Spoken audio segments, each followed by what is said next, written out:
গোটা বাংলার 18 কোটি তৌহিদি জনতার এক কণ্ঠে আওয়াজ তুলতে চাই, আমাদের জাতীয় শিক্ষা ব্যবস্থায় প্রতিটি স্কুলে, প্রাইমারি স্কুলে আমার সন্তানদেরকে জাতীয় শিক্ষা ব্যবস্থার অন্তর্ভুক্ত করে বিশুদ্ধ কোরআন তেলাওয়াত শিক্ষার ব্যবস্থা করতে হবে। যদি স্কুলগুলোতে আমাদের সোনামণিদেরকে আল্লাহর কোরআনের সঠিক শিক্ষা, তেলাওয়াত শিক্ষা দেওয়া শুরু হয়, এই আমার বাংলাদেশকে আর কোন শক্তি বিপথগামী করতে পারবে না, বিপথগামী করতে পারবে না ইনশাআল্লাহ।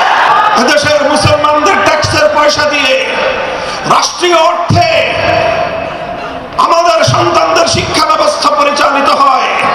সেই শিক্ষা ডারউইনের মতবাদ শেখানো হবে, সেই শিক্ষা ব্যবস্থায়